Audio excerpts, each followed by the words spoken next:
Давайте поговорим про то, как, ну, извините мои тональности, да, я немножко грубовато, может быть, скажу, что вот то, как нас используют.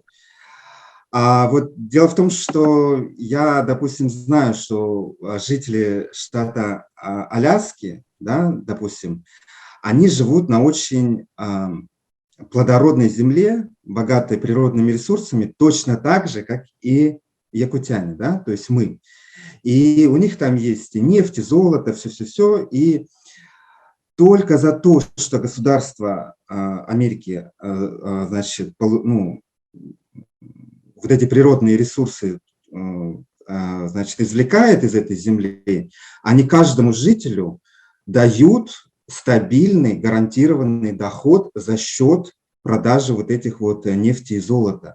То есть каждый житель Аляски получает огромное количество денег каждый год за счет продажи нефти, золота и природных ресурсов просто так, ничего ему делать не надо. Ему это право дается, потому что он живет на этой земле, потому что родился на этой земле, и эта земля его, он же человек этой земли. И у нас, конечно же, вот этого всего не происходит. Вот все абсолютно уходит в Кремль, и до сих пор даже в городе Якутске у нас есть деревянные туалеты. Да, вот как вы оцениваете эту ситуацию и вообще видите ли возможность изменения этой ситуации и вообще как она коррелирует с отношениями республики вот с Кремлем? Ну, смотрите, да, в Конституции Российской Федерации четко, ясно прописано о том, что все недра, природные богатства принадлежат и должны использоваться населяющими эти территории народами. Ну, у нас этого нет, не происходит этого, к сожалению. У нас практически ничего не остается от того, что добывается. Все уходит через наши пальцы, ничего не остается. Все российские промышленные компании, корпорации работают у нас. Когда дело касается об их участии в жизни республики, какие-то цифры озвучиваются, но на самом деле это не так. То, что они нам отдают, то, что они там как бы социальными там объектами чем-то помогают, это сущая мизер. Выносится отсюда в громадных объемах. И на самом-то деле те цифры тоже, которые озвучиваются, отчитываются, это тоже там мизер озвучивается на самом деле. На самом деле вывозится очень много, разворовывается очень много. Вы помните самолет, куда у нас падали золотые слитки? Mm-hmm. Таким образом, у нас обворовывается республика полностью. Наша правоохранительная система, следственные комитеты по экономическим преступлениям, которые тоже работающие наши органы, всякие, каких только у нас надзоров, каких только министерств, каких только этих нету, но у семьи нянек дитё без глазу, как говорится. Почему-то они все это не видят, не слышат, что у нас отсюда выводится. Ну, вот так и живем. Иногда, когда вот ознакомливаешься с какими-то цифрами, честно говоря, иногда приходишь в бешенство абсолютное, потому что настолько обидно, насколько у нас народ живет в настолько нищете, и при этом мы довольствуемся этим. Самое страшное, мы этим довольствуемся. Мы считаем, что у нас есть крыша над головой, мы считаем, что у нас есть что кушать на ужин. И при этом, когда с некоторыми молодыми людьми разговариваешь, они говорят: мы же хорошо живем, у нас есть квартиры, у нас есть автомобили. Это же нормально, говорят. А когда спрашиваешь: а твой дом – это твой дом? Нет, это ипотека. Это твоя машина? Нет, это кредит. И вот страшная закредитованность, это как мишура. Ну, вроде бы город строится, республика строится, многоэтажные дома, там машин становится много. Но это народ выживает, пытается в таких условиях выживать, жить, понимаете, несмотря ни на что. Несмотря на то, что нас обворовывает, несмотря на то, что к нам относятся вот так бесчеловечно, свински, вывозя отсюда такие богатства, оставляет нас в таком, заставляет нас жить в такой нищете, да. И наш народ при этом говорит, что живет хорошо. Я говорю с очень многими, разговариваю, общаюсь, и иногда прямо у меня взрывается мозг, почему так происходит. Несмотря на то, что... У вас нет ответа, почему так происходит? А у вас нет ответа, почему так происходит? Что вообще власти Якутии делают для того, чтобы как-то улучшить жизнь якутян, жителей? Абсолютно, нас же мало, нас же очень мало вообще. Абсолютная зависимость. Ну, это же одна структура. Во власти имеют право находиться только те люди, которые слушают Кремль. И в результате, конечно, исполняется. У нас даже парламент как работает, да, там все время приводят в соответствие с федеральными законами все наши республиканские законы по боку и приводятся в соответствии. На самом-то деле интересы наших народов никто не защищает. И вот когда с молодыми разговариваешь, как вы, тоже говорят: да, это у нас готов. Я не считаю, у нас тут же много народов, всех нас обворовывают, всех нас держат в черном теле. Это унижение, абсолютное унижение, и народ вот так довольствуется. Да, я соглашусь с вами по поводу того, что в этом плане якутский народ и российский народ, они очень похожи и даже едины в своем терпении. Да? Мне кажется, они готовы терпеть, будут, я не знаю, картон кушать, да, но все равно чувствуют себя патриотами России, что и говорит, что все хорошо, царь-батюшка. Но вот именно если все-таки брать якутян, да, вот мне кажется, вот это лично мое мнение, что если какой-то народ находится в составе более сильного государства, и он, как бы сказать, ему предлагаются какие-то отношения, да, то мы, вот этот народ, мы должны уважать это государство и понимать, за что мы платим своей зависимостью. Да? И вот что, допустим, я, как якут, вижу, как, допустим, человек, который имеет отношение к своей республике. Я вижу, что мою землю буквально грабят, да? Я вижу, что не уважают никакие мои политические права, то есть я вообще ни на что не влияю. Все, что хочет Кремль, он делает, да, по поводу своей земли, своих граждан и своей политики вообще никакого влияния я не имею. Но что самое, мне кажется, унизительное, да, допустим, я много лет жил в Москве, в этой Москве я буквально каждый месяц испытывал один инцидент национализма, расизма, вот вообще всего там подобного. И все время испытывал какой-то, ну вот, момент, связанный с этими ужасными вещами.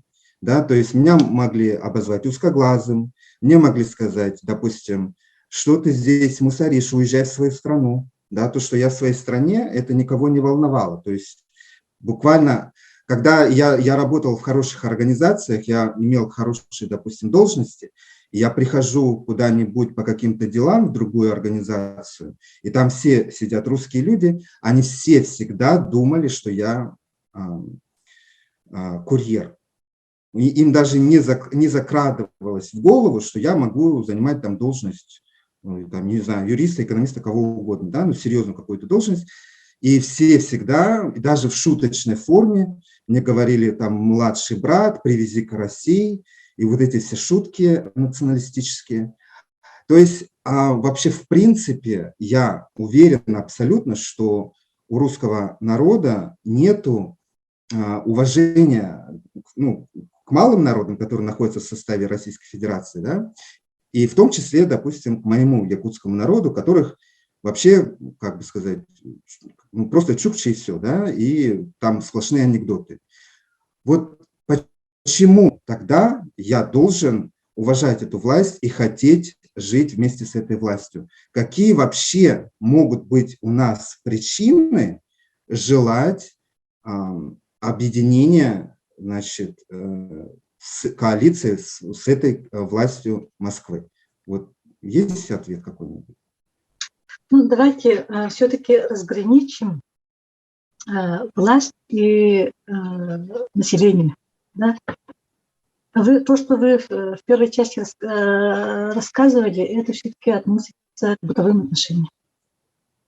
Власть наша обязана ввести то, что в Конституции прописано, в нашу жизнь. А Конституция составляется с участием всех народов, ну, населяющих наше государство. Да? Там должны быть учтены все чаяния, все желания народов, независимо от национальности. И власть, когда работает, ну, все законы принимаются на основе Конституции. Все законы, федеральные законы, все нормативные акты, все это исходит от Конституции. То, что прописано в Конституции, это значит, превращается в закон, принимается закон. И таким образом власть в принципе своей не должна там как-то там разграничить, ну там, значит, относиться к другим народам не так, как положено. И вот когда, ну, я, будучи депутатом, да, уже общаясь с властью, там очень сложный механизм.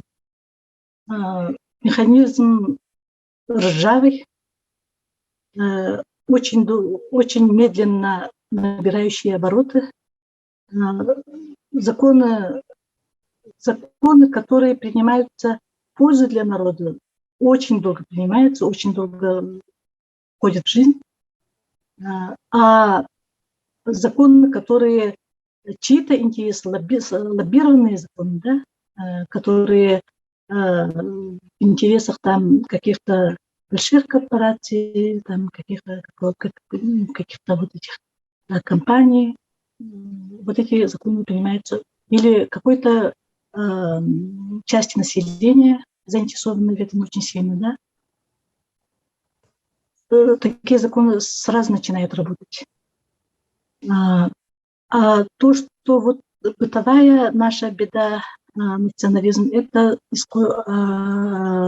происходит, ну, там исторические какие-то вот эти вещи, да, потому что национализм всегда был, как только люди начали, наверное, уже как-то вот по национальностям разделяться, там уже, наверное, пошло такое. И это показатель того, что насколько у нас монокультурное население, насколько у нас нетолерантный народ, насколько у нас общество гражданское общество, я еще раз это повторяю, не развито. Развитость гражданского общества происходит при развитом гражданском обществе. Такого отношения для малочисленных народов это уже является как бы нонсенс. Чем развитие сознание населения, тем оно начинает толерантнее относиться к меньшинству.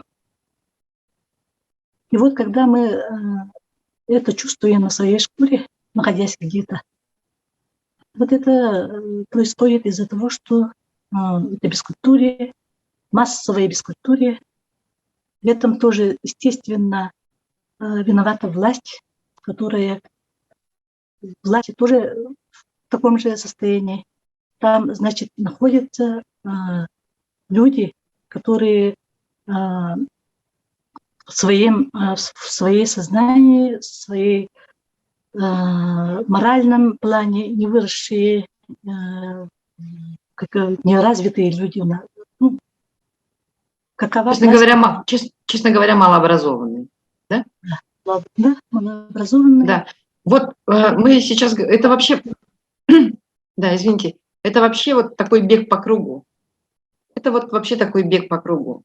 То есть мы говорим о том, что национализм был всегда, поскольку вот с самого там образования, да, с самого того момента, как люди начали, общество начали ощущать себя принадлежащими к какой-то нации, да. Но тем не менее, такой вот бег по кругу, значит, власть делает все для того, чтобы, значит, маргинализировать национальные республики. Значит, национальные республики тоже ничего не делают для того, чтобы как-то улучшить свое положение, находясь в составе федерации. Да. Конституция должна, конечно же, она должна приниматься, значит, совместно с представителями этих национальных республик. Но такого нет. Вот, и, в общем, вот какой-то вот такой клубок, который, я не знаю, может ли он разрешиться, если... Что должно произойти, чтобы вот это вот разрешилось? Или Путин должен уйти из власти, вообще поменяться, да, система? Или мы должны выйти из состава, да, чтобы наконец-то почувствовать себя свободными, там, самосознание, да, свое поднять. Помните, да, Николаев, наш первый президент, все пытался поднять наше национальное якутское самосознание. Как-то это у него начало получаться, а потом как-то все вроде и затихло. И мы опять младшие, значит, братья и сестры этого большого брата. Вот, ну как-то... И потом еще вот, значит, во власть приходят те люди, которые не слышат. Ну да, я говорю примерно, конкретно про Николаева, да, Айсена Сергеевича. Они не слышат, им вообще на людей, в принципе, да, как бы заботы людей их вообще не беспокоят. Их беспокоят свои собственные карманы. Это у меня только зависло? Или да, ты Султанова завис, тоже? Султан тоже. Вы здесь, да? Так, сейчас. Да, у Султана пропала. Мы ее... вот, пришло. Вот, все. Ага. Соединение неустойчиво пишется у Юрия, или это у меня? Нет, все вернулось. Все в порядке, все в порядке. Все, да. хорошо. Да. Ну вот какой-то вот, что должно вообще произойти? Я не знаю, может быть, я пропустила, да, я вообще внимательно слушала.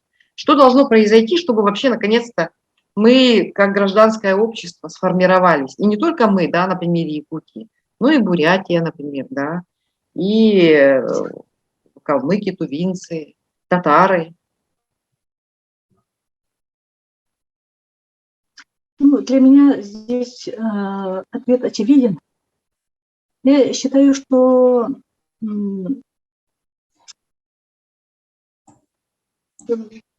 президент Путин не имеет права находиться во власти. Вот вся, вот я же говорю, это система, которая там состоит из только людей, которые зависят от этого человека. И только когда Путин уйдет от власти, и даже когда он уйдет, все равно там эта система одним днем не уйдет. Это очень такой будет сложный процесс, долгоиграющий. Это одним днем, там, одним месяцем, там, одним годом не решится. У нас очень большой клубок проблем власти. Поэтому нас ждут очень сложные времена, даже когда Путин уйдет. Потому что вся эта паучья система настолько вгрызлась во всю систему власти, государства, да? Не власти, а именно государства. Повсюду так проникло, что это одним днем не исчезнет. Да, Раиса Сулустана, я с вами соглашусь по поводу того, что вот есть власть, да, есть общество, и власть, она должна как-то влиять на развитие общества, да. И вот в этой связи я сейчас вспомнил одно видео. Дело в том, что, знаете, да, что к Жириновскому, когда вот он еще жил при жизни, никто не относился серьезно. Все думали, что он политический клоун, который может все что угодно сказать и ляпнуть, да. И, он все это делал так экспрессивно, все это делал так грубо, буквально как в театре. И никто не относился серьезно к его словам. А когда началась война, все вдруг вспомнили, что, собственно говоря, Жириновский всю свою чуть ли не жизнь говорил то, что мы завоюем Украину, и он всю свою политическую жизнь говорил об этом, по сути. И получается, что к его словам, оказывается, нужно было относиться серьезно. И я вот начал пересматривать его разные выступления, заседания. Оказалось, что весь этот бред, это все было серьезно. И я натолкнулся на одно интересное видео, где он в Совете Федерации обсуждал какую-то книжку, которая, это была книжка «Самоучитель языка какого-то малого народа». Я не помню, это какой был точно народ, вот сейчас, чтобы никого не обидеть, но это был действительно очень малый народ, там буквально их совсем немножко чуть ли не вымирающий. И эта книжка такая маленькая, брошюрка буквально. И он в этом Совете Федерации орал, визжал о том, что зачем выпускать эти книжки, когда русская культура умирает, когда русский язык умирает. А там никто не знает этот народ, никто не знает это, зачем нахрен они нужны. Я своим ушам не верил, что он это говорит. Человек, который представляет государство в государственном органе, говорит такие вещи про народ, который находится в его составе. И самое ужасное, самое страшное, то, что весь Совет Федерации смеялся над его вот этими шутками националистическими, да, то есть вы вообще знаете, кто они такие, вы вообще слышали о них и тому подобное. Это произвело такое чудовищное впечатление. Дело в том, что я Жириновского никогда не слушал, никогда не смотрел, потому что я думал, что это все несерьезно. А сейчас я понимаю. Это вот чудовищное впечатление произвело, насколько я понимаю, только на тебя, да, Юрий? А на Совет Федерации это никакого впечатления не произвело. Они все, вот нужно смотреть, я даже это видео специально найду, я сделаю специальное видео на своем YouTube-канале, Юрий Тайон, кстати, да. Юрий Тайон, тут видно мое имя, я специально сделаю видео на эту тему, на это заседание. Хорошо. Да, они все там смеялись. А есть у тебя вопрос какой-то? Да. В Сулустане. Да. Вот смотрите, получается, что вот эта война, которая сейчас происходит, она усугубляет эти тенденции диктатуры. Да? По-другому нельзя, да? По-другому невозможно, потому что если он будет какие-то там демократии там предлагать, то народ его сметет, Путина. Да? Поэтому получается, война сейчас... идет за кресло. Да. Так вот, в чем вопрос? В том, что если диктатура усиливается, то националистическая политика государства российского, кремлевская, она тоже будет усиливаться. И получается, что все будет только хуже вот в национальной политике. Да? То есть у нас ситуация будет только хуже. И что тогда? То есть, ну, может быть, это не вопрос, может быть, это просто мысли вслух. Ну, вот как вы думаете, да? Вот есть ли у нас, получается, выход из ситуации? Потому что любой народ, он же хочет больше прав, он же хочет больше влияния, он же хочет как-то развиваться. А если у нас идет война, если у нас идет диктатура, это означает автоматически, что все будет только хуже, потому что нельзя уже здесь никаких прав и свобод. Не то чтобы там, как сказать, да, ну вообще нигде ничто. Ну, Юра, мне кажется, Султана уже отвечала вообще на этот вопрос, да, говорила о том, что или Султана... Вы знаете, вот вот последние десятилетия, наблюдая за Украиной, я замечала там очень большие изменения во власти. Да, у них все время менялись президенты, там то одни олигархи выхватывали власть, то другие выхватывали власть, конечно, да. Но тем не менее, у меня сложилось такое впечатление, что у этого народа есть будущее. Понимаете? Как у нас будущее перекрыто действующим президентом, который, меняясь с Медведевым, вот сколько уже 20 лет, с лишним лет сидим в одном месте, не давая ничему живому вырасти. А там, несмотря на эти слезы, на эти боль, на эту кровь, у них все время менялось, и в конце концов они все-таки пришли бы к какому-то нормальному состоянию. Быстрее нас. В экономическом плане тоже у них страна, я считаю, что государство развивалось уже более-менее. И вот сейчас я сравнивая вот эти два президента, Зеленского и Путина, да, конечно, мировое сообщество будет защищать слабого. Конечно, нападающий всегда будет в роли обвиняемого. И, например, Зеленский как, по своей профессии, по своему образованию, это гуманитарий. Он умеет разговаривать с людьми, живыми людьми. Он умеет разговаривать на человеческом языке. Он умеет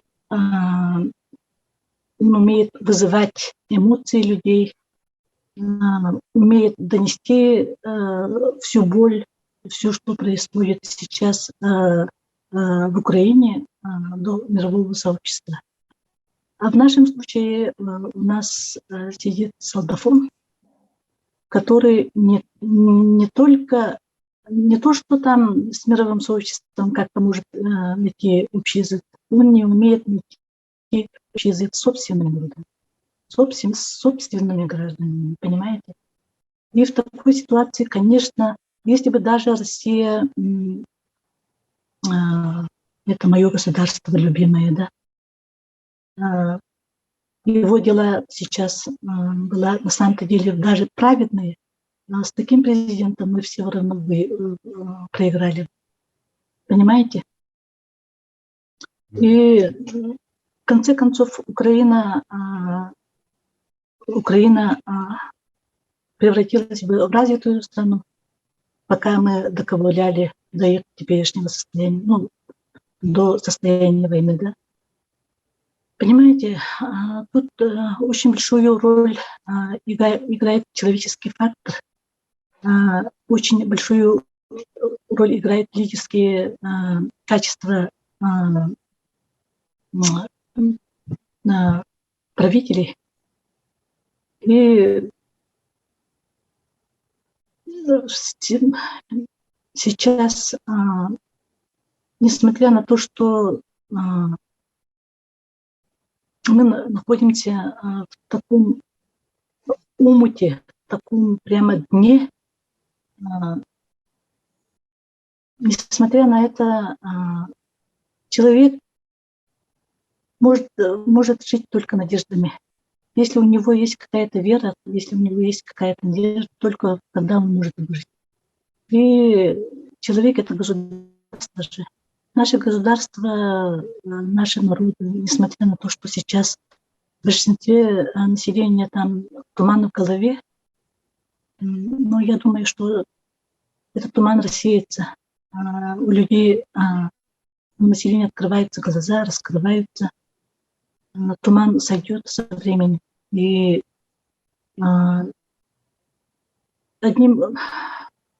или придем к какой-то страшной катастрофе, какие-то отголоски этого уже у нас слышны, да? Или это разрешится настолько простым и настолько вообще все в этой жизни на самом-то делается, ну, все самые сложные узлы, они все-таки развязываются очень простым способом. И мне кажется, что конфликт Украины с Россией развяжется, если будут прислушиваться к мнению своих граждан с обеих сторон. Украина сейчас в отчаянном положении, он защищается, поэтому я вижу, как там общественно значимые люди, тональность общественно значимых людей там, честно говоря, ужасная, потому что имеют право они обвиняют, но как-то сейчас, в данное время, голоса, ну, в их тональности в ближайшее время я не жду каких-то поступательных движений к миру. Я не Султана, вижу. у нас заканчивается эфир, и напоследок, да, дело в том, что с Якутии тоже едут на войну. И вот что бы вы могли сказать им, этим людям, чтобы отговорить их от того, чтобы туда ехать? Мы хотели бы попросить вас найти какие-нибудь слова, да, чтобы отговорить этих людей. Ну, бытует мнение, что люди идут только для того, чтобы получить деньги, чтобы заработать. Ну, я знаю, что идут туда люди с какими-то своими патриотическими видениями, да, идут как бы спасать Россию. Но когда туда приезжают, когда начинают участвовать в действиях, когда оглядываются, они понимают, что на самом-то деле происходит.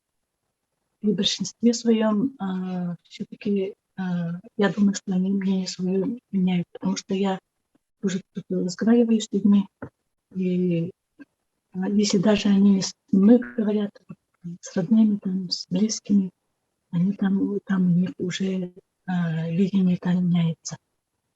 Ну, что я могу сказать? Это не наша война, на самом-то деле, несмотря на то, что Россия – это наше общее государство. Это не война народа. Да, бывают какие-то войны, когда приходится защищать свою родину. Если бы на нас кто-то напал, я своих 3 сыновей отправила бы там, сама бы отправила их. Но вот в этой ситуации, да, не хотелось бы, чтобы наши ребята участвовали в этой бойне. Я считаю, это несправедливая абсолютно война. То, что пытаются этому действию дать название там спецоперации, там что-то это. Зачем обманывать себя, зачем обманывать кого-то? И все, кто туда идет, должны понимать, что эта война не принесет пользы никому, ни украинцам, ни русским, ни другим народностям. Потому что когда большой обижает маленького, когда старший обижает младшего, это несправедливо. Ну, вот как-то так. Спасибо вам, Султана, за глоток Спасибо свежего большое. воздуха. Надеюсь, это наш не последний раз. Мы еще встретимся и обсудим другие вопросы. Если вы не против. У меня осталось еще, значит, тут много-много вопросов по вашей политической деятельности, значит, вообще по жизни в Якутске, в Якутии. Спасибо вам большое, что вы были сегодня с нами, Султана. Смотреть нас можно на YouTube-канале Free Yakutia Foundation. Вот, ссылку я вам, конечно же, пришлю. И если у вас есть какие-то социальные сети, я бы попросила вас прислать мне, значит, ссылки на ваши социальные сети, чтобы я могла поставить в описании к видео. Да? Султана, есть у вас? Да, это у нас в записи идет же, да? Да. Да, в записи пойдет, ага. Ну, я имею в виду, это потом корректируется, да? Да. Да, не так, что прямо сумбурно. Нет, Очень отлично, все было отлично. Отлично. Ну ладно, мы вас отпускаем. Вам хорошего вечера. Да, хорошего вечера вам. Спасибо большое, до свидания. Ссылку жду. Ага, хорошо.